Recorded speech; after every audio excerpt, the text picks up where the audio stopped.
के दाम न बख्शे दमड़ी के माया बख्शे मण। सुभान अल्लाह। वीडियो शो करण पहिरीं जेकॾहिं तव्हां असांजी यूट्यूब चैनल ॿुधाईंदो ऑफिशियल नवाज़ महिरबानी करे असां चैनल सब्सक्राइब करे ऐं बेल आइकन दबाए ॾींहुं असांजी हर ईंदड़ नई वीडियो जी नोटिफिकेशन तव्हां ते पहुची सघे। अॼु सुभान अल्लाह जी बरकत सां तव्हांजे ॻोठ जूं ज़मीनूं बि बरकत वारियूं थी वेंदियूं। के दाम न बख्शे दमड़ी के माया बख्शे मण के बेक न बख्शे बकरी के दाता बख्शे धण तेलाहूं ताण था डकन गलती वजा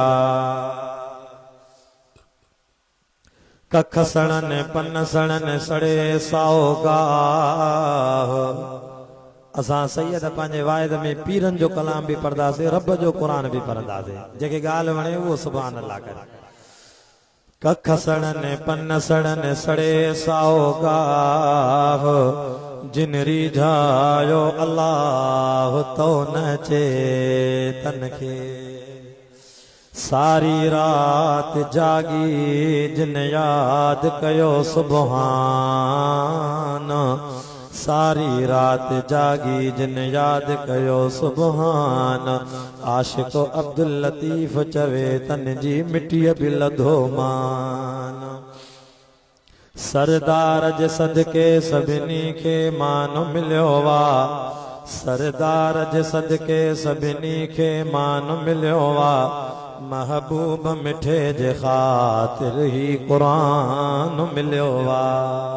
नारे तकबीर, शाने मुस्तफा, शाने अहल बैत, नारे तकबीर।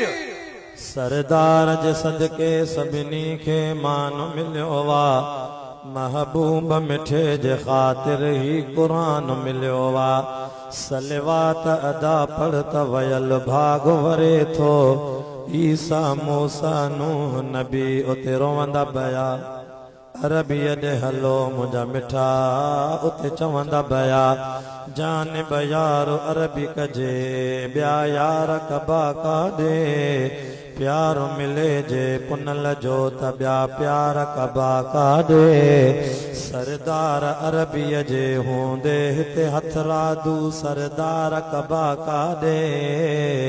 हिकिड़ो ई गुलगंज वा त ॿिया हार कबा काॾे। काफ़ किताब न खोलींदो क़यामत ॾींहुं रब करीम।